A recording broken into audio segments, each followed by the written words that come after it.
Good afternoon and welcome to the first of our Global Small Talks, where we pause over lunch and enjoy conversations with colleagues from across the globe. I'm Robin Machell of West+Machell Architects. I'm a hack draftsman who works in Leeds, and today I'm going to introduce Ken Wai, Design Principal and Director of Aedas in Shanghai. Now you'll appreciate Leeds and Shanghai are very similar cities in the way we're so forward-looking and embracing the future. And we're talking really about how they're emerging from lockdown, from COVID-19, and how they're dealing with it.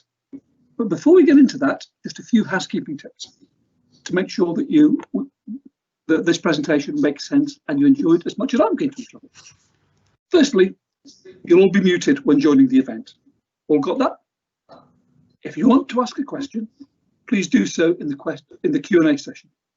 Please indicate who you are, what company you're from, and in case we need to get hold of you. If you don't get a chance to answer all the questions, we'll try to come back to you after the meeting, after the presentation.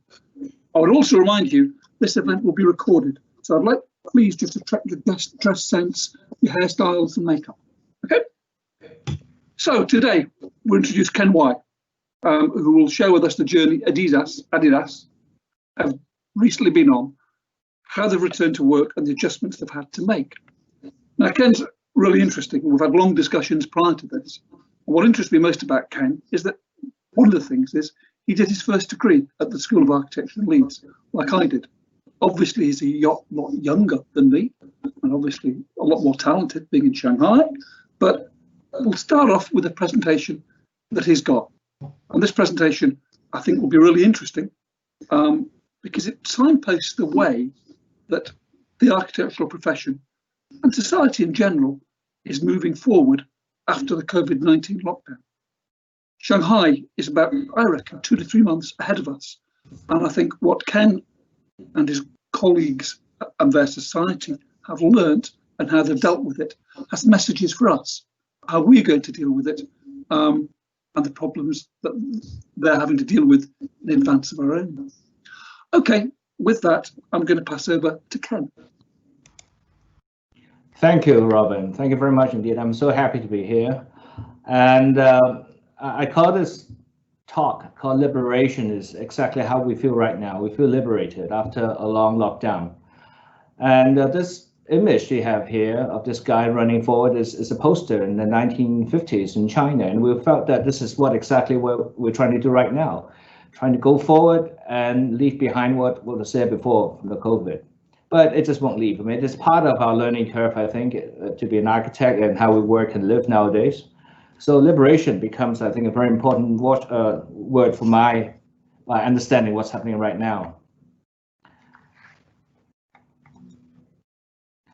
Well, let's start from the beginning. I mean, we were really in the thick of it. And towards the end of Chinese New Year, in the beginning of 2019, end of January the 31st, we have to come back to work. But at that time, Wuhan became very famous as being the epicenter of the pandemic. So we're all very worried, actually. And we're saying, how are we going to start work? This is especially true for our company, which is quite global. These are the offices we have around the world. And we're all wondering when's going to happen to Hong Kong and then our Singapore office, Dubai, London, and Seattle.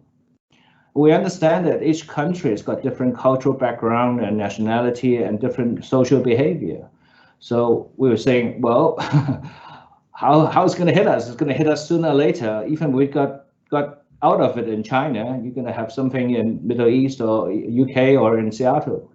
So it's something which was very worrying for us. How do we deal with something like this? So let's go back in terms of timeline. Let's start from the beginning. End of January, end of statutory holidays for Chinese New Year, we expected to come back to work. But I couldn't come back. I just came back from a holiday in Thailand, actually. And I found that the government extended our national holiday almost on a daily basis from the 4th to the 10th of February. So there's no point coming back. So we thought about maybe we have to work from home. And by the time I got back to China around 13th of February, at that time, I only have to do a 7 days personal quarantine. It's quite easy at that time, it's simple. And for the office, our formal day starts on the 17th of February. And nobody turned up. It was worrying for everybody. What is the right arrangement? How do we do it? So we said, okay, let's be flexible. We have a very flexible arrangement. You can work at home, observe the 14 days quarantine, or you can do something else. We're very open to discussion. And then we didn't really have a full team working until the 6th of March. That's almost 2 months from the beginning. So no external meetings, visits to third parties. We're trying to get a team together to do some work. And now almost at the end of May, 20th of May, it was the first time ever I left Shanghai for a meeting in China in another city. And even now, we are trying to limit as many meetings outside the office as possible. And we do monitor our staff for their health and the situation and where they've been. Test now is readily available in China, which helps a lot. And then we are under a very good monitoring system by the government with the apps in terms of health apps and checks. So these are the conditions of what happened. During the lockdown mode, all staff really work at home most of the time. We have remote working platforms. We use them like TeamView in China is called Sunflower. That proves to be fairly useful. We try to give the staff the latest information from government as much as possible with updates and memos. Staff well-being is very important. We use a lot of the social apps there. We use WeChat in China, which is like the same as WhatsApp. And we do talk a lot. We have a team chat that we always keep talking to each other, talking about the problems we faces, the daily challenges, what we're going to do after the pandemic. You know, we just basically keep talking all the time. IT is an important aspect. We try to enter the office twice per week during that time, during the lockdown. We have to apply to do that from the building management. Client, really, they're also at home, so it's all virtual. Not everything is just virtual meetings, which is fine. Nowadays, the apps we have, the WeChat and China put a Ding Talk, Foof, which is same as Zoom. So we spend a lot of time online talking to each other. But there are challenges working like this. We find that working at home, it's very hard to keep tabs on progress on project and how to ensure the design quality is there. So we have to work out a way to maintain, in terms of management of the design quality and quality of drawings, and have the team talking to each other and talking to the consultants as well. The remote working platforms, they are very good, very flexible. What you see is a desktop and you're protected by the firewall in the office. So that's pretty good. But one problem is that depending on how good the internet connection is, some staff find it's easier to download the file to their own hard disk and work from it.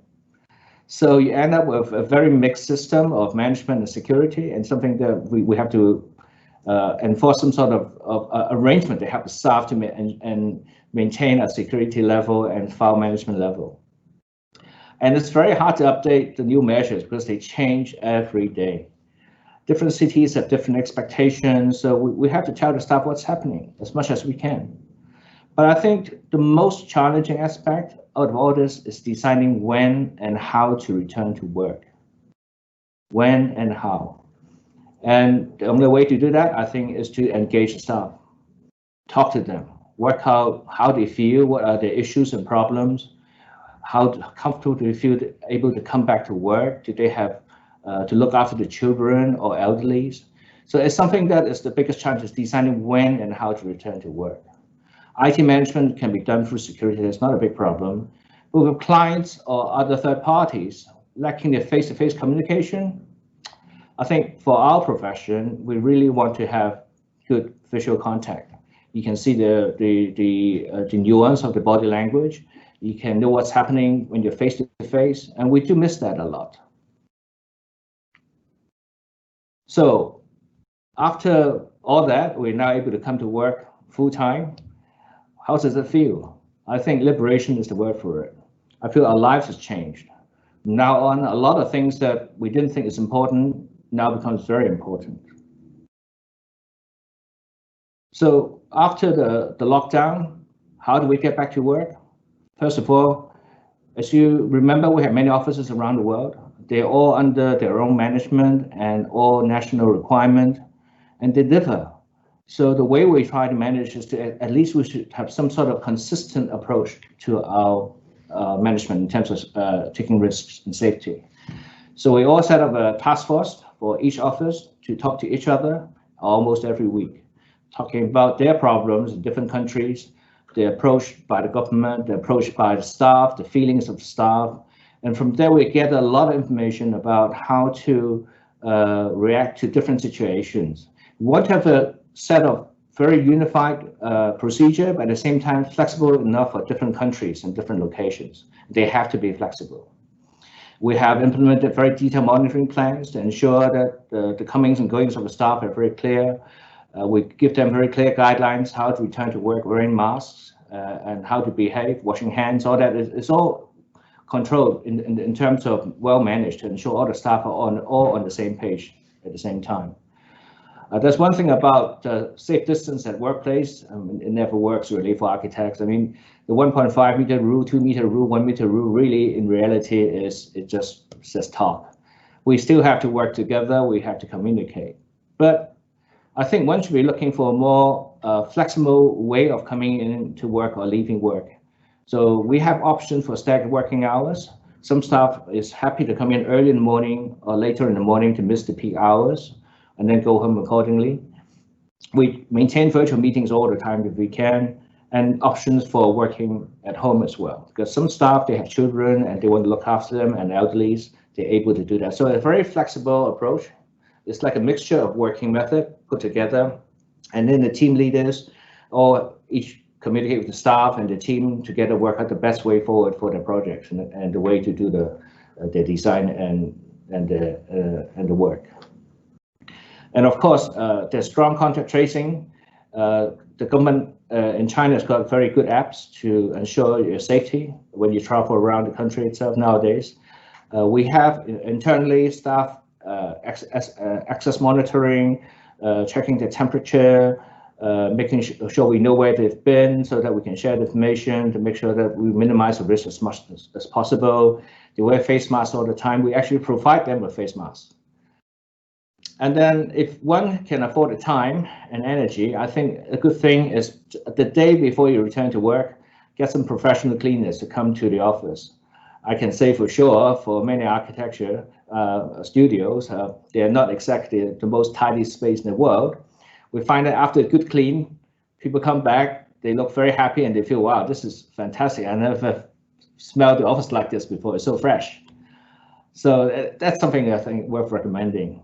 And for meetings, even nowadays, we still limit external meetings, especially with other cities. But there are times you can't help it. You have to go. You just got to be very careful. So life has changed. I mean, nowadays, social etiquette, you have to have a mask with you all the time. Maybe 2 months ago, if I wear a mask, everybody would look at me and say, wow, is he got some problem? Nowadays, if I don't wear a mask, they'll look at me and say, oh, that's not right. So I think this is part of the equipment we have to carry nowadays, like a handkerchief, I think, in our pocket, I think. This is unavoidable almost. And this really doesn't work. We are architects. It's very hard to do this. We don't sit by ourselves and work in silos. We do work in teams with our consultants, and then we have to be careful. That's where you have to have some guidelines in the office to ensure your staff follow the guidelines in terms of hygiene, in terms of going up to work, telling you where they've been, whether they have families or friends who has the virus. All this information does help to give you a good picture of where your team and the risks are. This image shows what I have to carry with me in my telephone. Is all these apps, tracing apps. The one in the middle is called the Shanghai QR code, and it tells you whether you are safe or not safe. So when you have a green QR code, it means you can get free access to anywhere. A yellow code is access restricted. It means you better go and see a doctor. Red is a no-no, go home and then stay there for another 14 days. So what it does is that using big data, they can actually understand where you've been, whether you've been to somewhere which got an outbreak. So they can actually tell you that you have been exposed to high-risk area, and then your health could be in trouble. So this basically is a way to ensure that people can communicate and see each other with some sort of reliance on the fact that they are quite healthy. And the one on the left-hand side of the arrow is the app for traveling. If you can read Chinese, actually says that within 14 days you've been to Suzhou. So they can actually tell if you've been on a plane or in high-speed rail where you've been for the past 14 days. Again, if I go to a meeting, if I don't show that I have this app, I can't get into a meeting, I can't get into any buildings at all. So it's part of our way of living now to show the code and say, we're okay, we're fine. Of course, life is online, everything these days, and I'm sure everyone has been using Zoom or similar apps or whatever for meetings. And in our experience, if you have a meeting more than 6 people, you should have a meeting leader, because you can't have a meeting when 3 or 4 people are talking at the same time. It's so confusing. And a lot of people actually said, I feel tired after 1 hour meeting. It's because you just have to concentrate so much. You just have to talk to 60 people at the same time. And that's not easy, actually. And it's something that you have to learn, I think, as you go forward and work out the systems that you're able to express your views at the same time and taking up comments from other people. So it's actually quite fun. I think with the advent of 5G, I think things will be even more reliant on online everything. And talk about 5G, in terms of China, they have been going forward for some time now to push through this system and use the big data. I think this will have a huge impact to the way we work in future, because information is readily available and the way it's given is almost real time. It's just almost scary. And in the way we work in the future, I think in China, because of the 5G and big data, we are seeing a lot of information available to the designers or the architects. Our brief are getting a bit more, even more detailed. And the way they manage with big data is that they have something called digital city administration. So in the case of the pandemic, if there's a critical health issue, they're able to understand the general area where the outbreak is from, and at the same time immediately tell the emergent response to come to that certain area and deal with it, so that you can isolate the area. That's one example. And then everyone has got smart city card or ID. That means they can identify roughly who are there. These people can just stay at home, basically, don't go out, and they can, because it's a cashless society, they can actually use apps to order food and don't have to go to the market. So it helped the lockdown, basically, so that they're able to isolate themselves very easily. And if you are like your health is in trouble, the apps you can use to tell people that you are not well, and then the emergency response will come very quickly and take you to hospital and take tests, etc. So everything is very well managed by this electronic means. And they call it a digital community, and they use words like digital park, which is not a real park really. But basically it's all about community-driven information resource. So what it means is you can improve the livelihood through the understanding of how people actually behave in the city, based on their culture, based on their custom, and therefore able to shape the policies for the city in the future to help the people live, or the citizens living in that city itself. Wireless communications is about industry data analysis. That means you are able to understand what's happening to your business, how people behave in terms of buying things, ordering things, how they actually travel in the daytime. So all these information suddenly become available. It helps the industry, even the designers, to think ahead what they can do to create something which is suitable for the use of city for now and in the future. And the intelligent management system actually controls all the transport. Therefore, you're able to go around the cities very easily. So all these big data and information helps the way you can visualize how the city can work now and in the future. I mean, if you look at a city, I mean, this is Hong Kong actually, and this is one of our projects, which is has a rail terminus in Hong Kong. If you imagine nowadays, urbanization is so much and it's so dense, and people are really living in a very dense area. Big data helps a lot. You can see the lights, you can see the traffics and the people moving in the city itself. But being able to get a lot of information very quickly, you are able to reshape the brief of a design.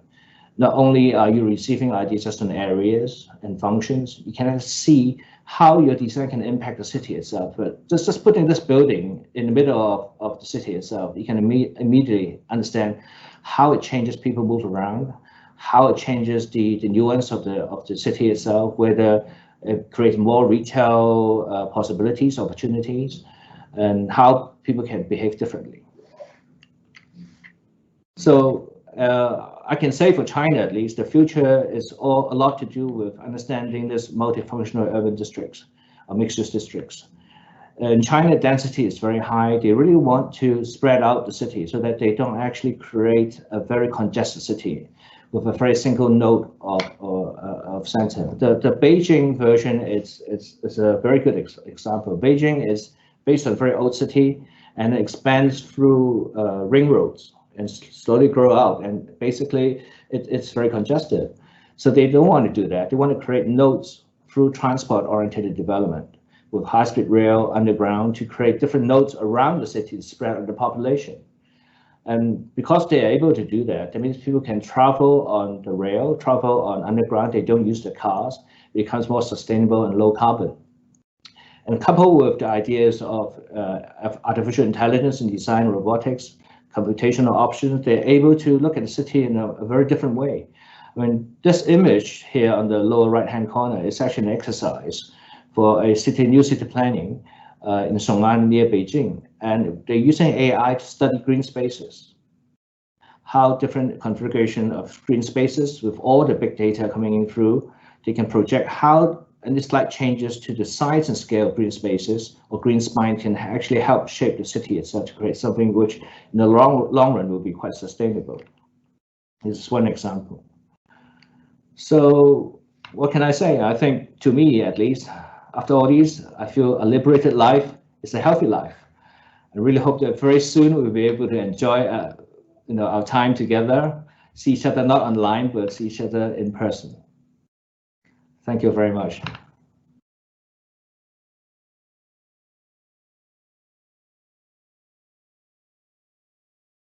This is the end of my presentation, and I think Robin, some questions.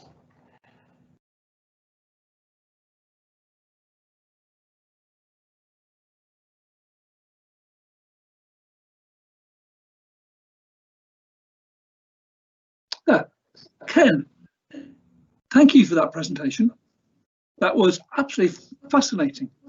There are some questions coming through now on the chat, but there's some questions I'd like to pose to you first. I think the manipulation of big data and how that informs the urban layout is the most interesting thing. Do you think this relates back to 5G, or more what your society is thinking about how 5G and that data is manipulated? I think information is important for any planning or city planning or the way people live, because they affect many aspects, because the speed is much faster. Nowadays, we're talking about quantum computing, which is at least 10 times faster than what we're used to now, or even 100 times faster. That means in real time, a lot of useful information can be used to help designers or urban planners to create solutions which are relevant. It's the relevancy is important, and China is using big data to create scenarios that we are able to have some control and some sort of understanding that we are able to provide good solutions. Now, China is a huge country, so they have different areas and different criteria for environment and different climatic requirement as well. So they can't use one set of rules to manage the entire country. By collecting all this information, they're able to adjust this policy and strategy to cater to different sections of the country itself, whether you're in the north and the south or the west or the east. And then you can save energy, which is very important there, saving energy, and create a very sustainable society. Oh, I found that absolutely fascinating. Moving on to more mundane and more practical things, as you move out of COVID and lockdown, it will have had some effect, presumably, on the contracts you've had, on the projects you've had. How have clients responded? Well, the clients actually very understanding, because even if we want to have a meeting with them, they said, no, don't come to my office. So that kind of helps in a way. I think people are quite real. Okay. They understand their issues, and there will be delays on the project. But so far, in my experience, all my projects only experience 1 month delay, that's all. Okay. We're still going ahead with the project. So on that side, it recovered very quickly. Okay, so you've seen a recovery on the contract delivery side. What about materials? Because we're finding now on some of the sites that we've got that materials are a problem. Did you have that problem at all as you were moving out? Less so for China, I think, because China is one of the largest manufacturing houses for the world globally. Yeah. In fact, nowadays, because too much material, because they're not supplying to the rest of the world. Yeah. Right. Okay. That's an interesting one around that. The other thing I found most really interesting was how returning to work, how you dealt with that, how you engaged with your staff, how you came up with policies within your own office, informed by your staff. Do you think has that proved as successful as it seems to have done in your presentation? It's very successful. It's the only way to go forward is to engage the staff. Because as I said at the beginning, we were supposed to return to work on the 17th of February. Nobody turned up. I didn't turn up because I was worried too. I mean, one has to be real about work. We architects can work together. We can work in silos. We can work out designs, but we have to engage. I mean, we are trained to talk to each other. This is the right time to do that. Engage with the team. They have many ideas and they have many concerns too. And it's all real. So the only way is to engage the staff early. So before you start work, you almost have consensus, kind of approach they're looking at.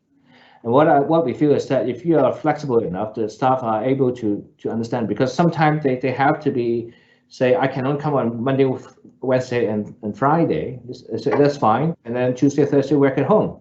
Then they feel more at ease because they're concerned because they actually want to do work too, but they're actually concerned about the family and then the risk.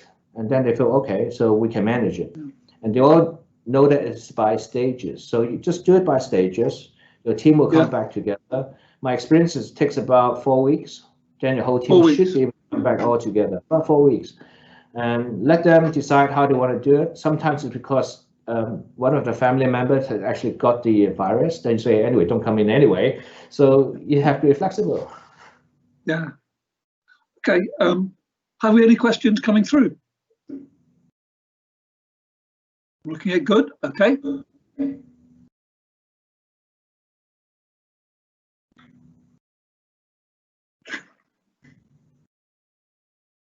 Right. Okay.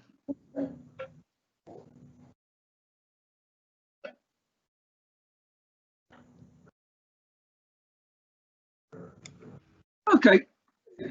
Interesting ones here. Firstly, how are you coping with site inspections, site visits, and checking for quality and materials on site? How are you dealing with that? It's not really something you can do remotely. I'll be interested to see how are you coping with that. The answer is, if you're outside Shanghai, you don't. I think the short answer. By stages. I mean, that's really serious. You have to be quite real about this. If one member of your office is down with the virus, your whole office shuts down. That's how serious it is. So you have to be quite careful and limit the number of people to go to site. Make sure the guy is experienced enough to get the work done. Don't send the whole team down if you don't have to. You just have to be realistic about it. I think balance the risk. And then talk to your clients and say, look, there are issues. I think they're facing the same issues as well. I mean, just tell them, come to my office. And they say, well, I don't want to come to your office anyway. It could be risky. I mean, it's the same thing. You have to give and take. You have to do it case by case. In our case, we try not to go beyond Shanghai for our site visits at this stage. And if we do have to, it's only one person from the team will do that. And then we know when they left for the meeting, how long they're staying there, when they're coming back. They do the temperature check. If they do feel a slight fever or not well, we will pay for their visit to go to the clinic to get a test done, which in China costs you about £20 per test. Right. You get the results, the longest within 48 hours. So that's how we manage the risk. Okay, it's interesting compared to the UK, because over here at the moment, I've got sites opening up again. We're asked to attend site meetings, and we do with a little reluctance, but they're very well managed in terms of this, how people come together, how the social distancing is done.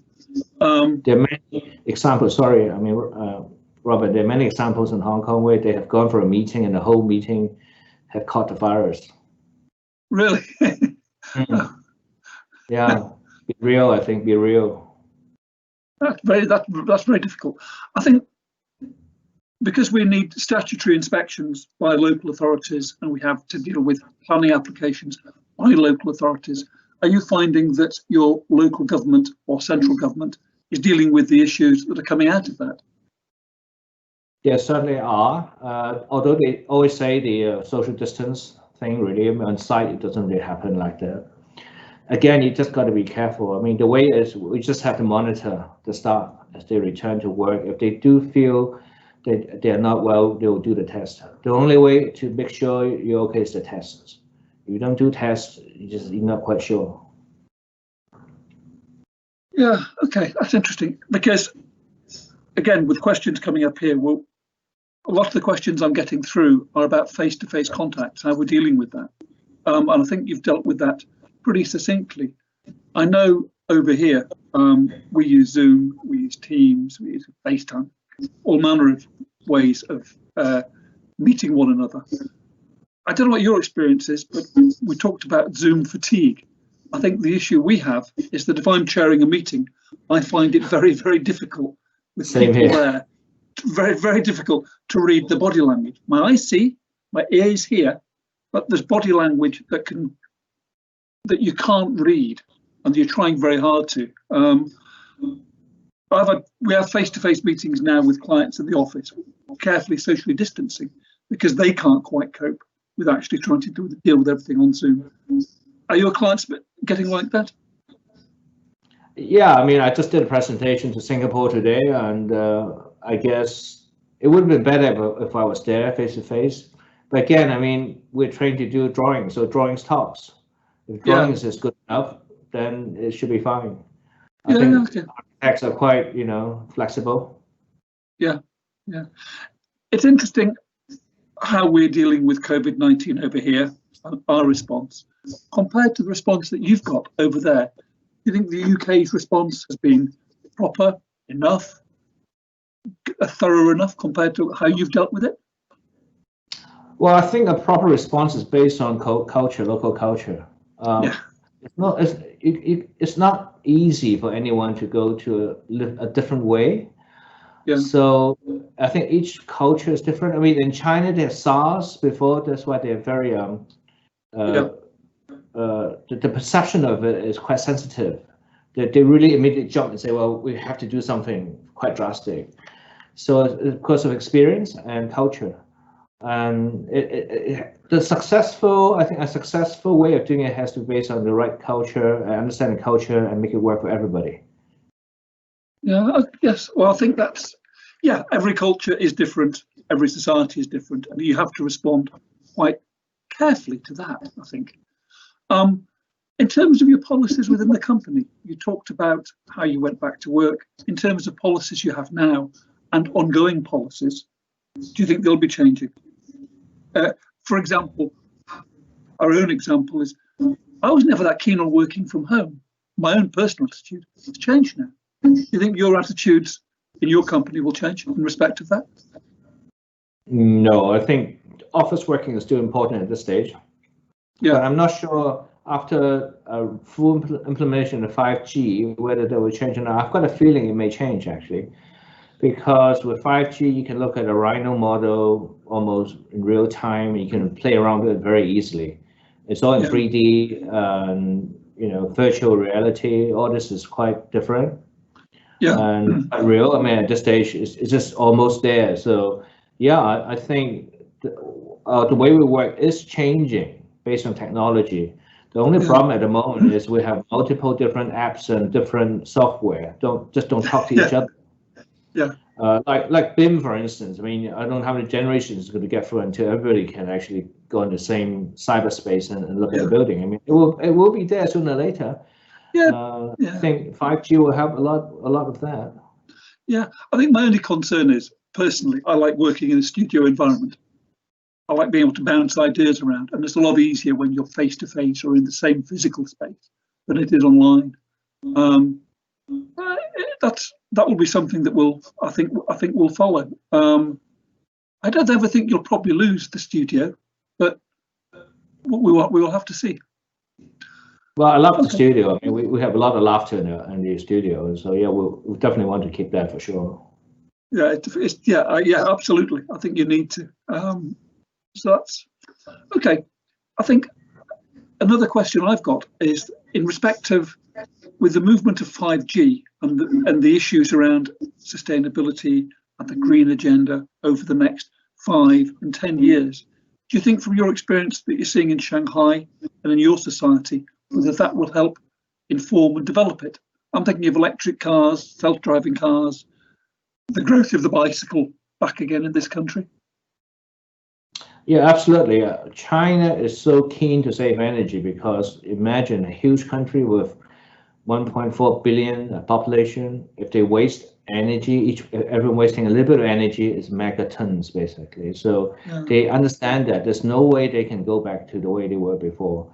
That's why they're investing heavily into automation and robotics and driverless cars and electric vehicles, EVs.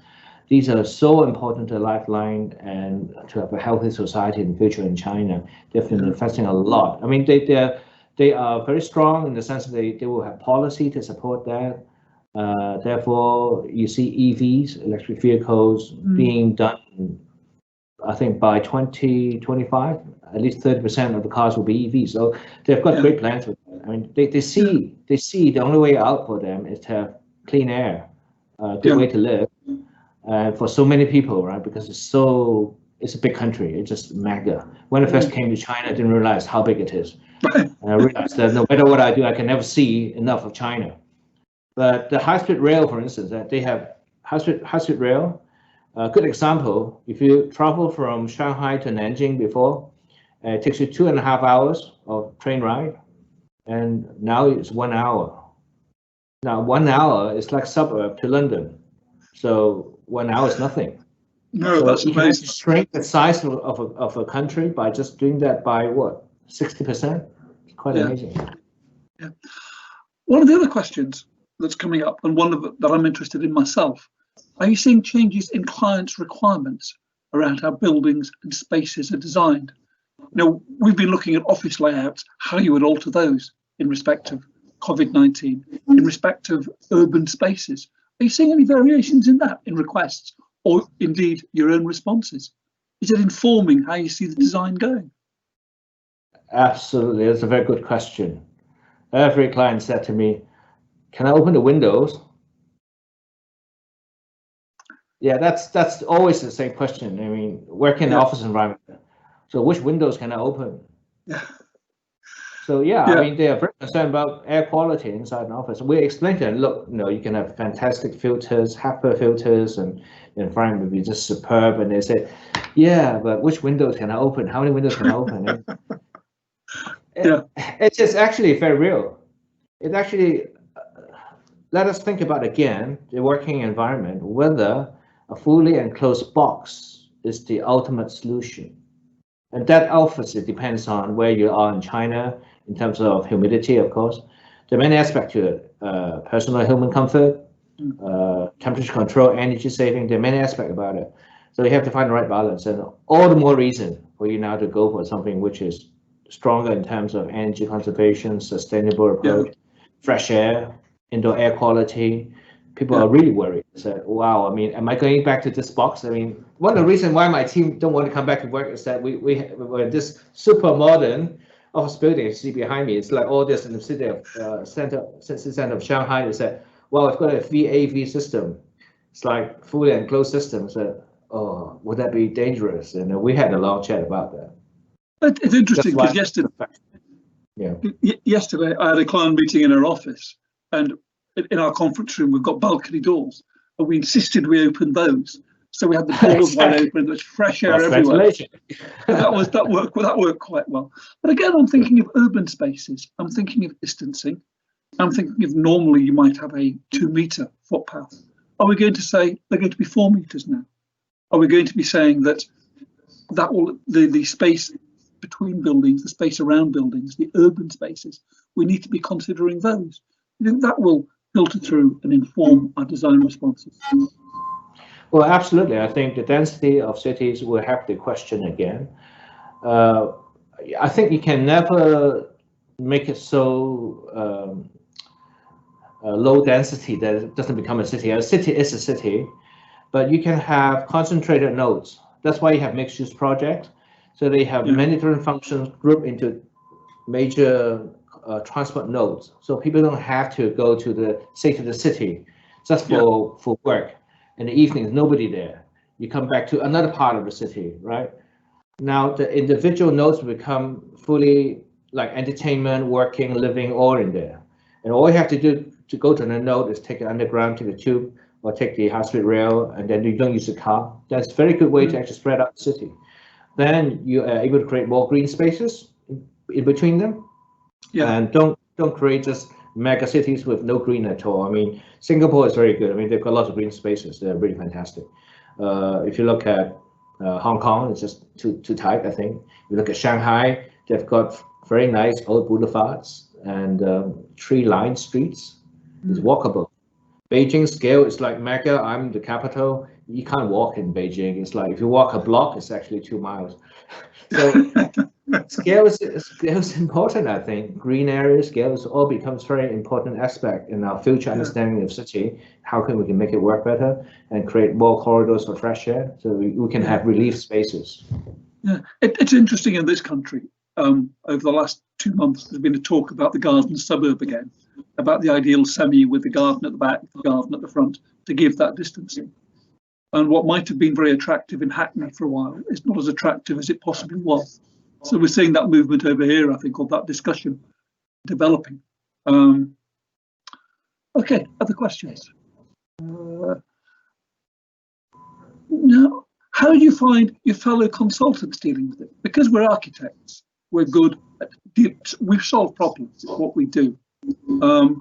We solve problems, societal problems, technical problems. How are you finding other consultants dealing with it? Your project managers. They're just very keen to get on to work, actually. Just call and say, what's happening with the project? And say, yeah, it's going, don't worry about it. It was just doing good. But joking aside, I think it's a time that we actually talk with the consultants regarding, again, what you're asking earlier, how we can improve the way we work and live. A lot of consultants like Bureau, I mean, they have great ideas. Arab, they've got great ideas, and we work with them all the time. But all these ideas must be localized. You can't have a global answer to individual problems everywhere. And we're just very keen to work for consultants again. So we were asking the same questions. We're asking people how we actually can do better. And everybody is trying to improve on the situation locally, understanding what we can do for the future. Okay, I think another interesting question here. It'd be good to hear about the range of projects and types of sites you're looking at and how it's affected specific projects. Have some projects been affected more than others? Well, first of all, retail is down. So hospitality is down as well, and airports are still there, but slow down for sure. Airports, but the rest is still there. I think we're actually doing a lot more R&D because research now is very important for I think all countries nowadays. So they're looking into more R&D facilities to do with public health as well. Hospitals, all these are kind of very booming. Education. These are important sectors. We work on a lot of TODs, transport-oriented development, large scale as well. And we find we are dealing with a lot of issues that haven't been realized before, because these are new understanding of how city and how we can make it work. And then all these different functions coming together, you have their own problem as well. And you find that you've got to look at the fire code, the fire issues, and you suddenly realize that your idea coming to life takes a lot of thinking, working, which is good, because it's public health and safety is part of our work as well as architects, and we are although designing some fantastic public realm or spaces, at the same time we're trying to make it work slowly, stage by stage. So, okay. Another question. Do you think that what we're having to deal with now in terms of isolation will actually find its way into legislation? Much as we have fire code and building regulations, do you see codes in respect of how people can distance and how buildings can accommodate that? Would you see that coming as part of legislation in the future? I do not see that happening at all, because once the vaccine is out, it may not be necessary. It's very hard to predict how people are going to behave. It's very hard to say. As I was showing earlier, the 1 meter rule and people having lunch like this looks pretty silly, and it's just silly. I mean, you don't live in an island, so there's only so much you can do. I mean, up to a certain point, yes. Legislation, no, but more to do with information. If you give them enough information, people can behave accordingly. So that's why all these apps are happening, all these updates are happening, and the science are also helping as well. So you have to have the information available. Good. Okay. Any other questions we've got? Let me just run through the questions. I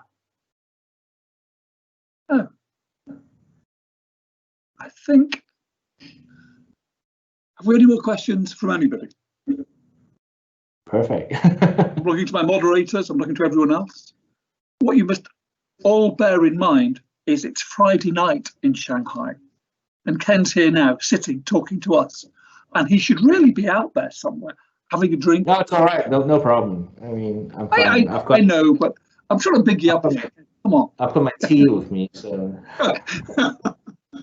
Okay, that's good.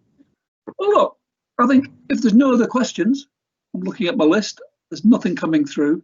Firstly, Ken, I'd like to thank you on behalf of all of us over here about what you've taught us, because I feel that the way there's a lot for us to learn from the way you're dealing with things over in Shanghai. To sum up, I particularly like the way that you've engaged with the employees and how you've dealt with stuff at the micro level about how you're looking to return to work. I find that fascinating. And I think it's really good the way you're talking to the employees and they're informing that decision. You're not dictating it. I think on the macro level, I think how you've kept sites going, how you have exactly the same difficulties as we do with Zoom meetings and dealing with clients is fascinating. I think your issues of supply are probably less serious than our own because of the manufacturing ability of China. We don't have that here. We import everything. And I think the problems we're having with supply, you won't be probably suffering with. But again, I'd really like to thank you because it's been tremendous. If you're listening to this, don't forget to look at what the RIBA have got as a resource for dealing with COVID-19, whether it be the stuff on the website, the stuff for dealing with contracts, or anything like that. It's all there for you. And so I think the recovery roadmap as well you can look at is useful. And I think with no more questions, with nothing else, I will finish. But thank you, Ken. I've really enjoyed Liberated Life is a Healthy Life. I can only agree. And it will be interesting to see how the UK copes in the next 2 or 3 months in coming out of lockdown. Okay, thank you very much. Thank you very much. Have a nice afternoon. It's been a pleasure. Thank you again. It's nice to see you. Cheers. Yeah, thank you very much indeed. Bye. Bye-bye. Bye-bye.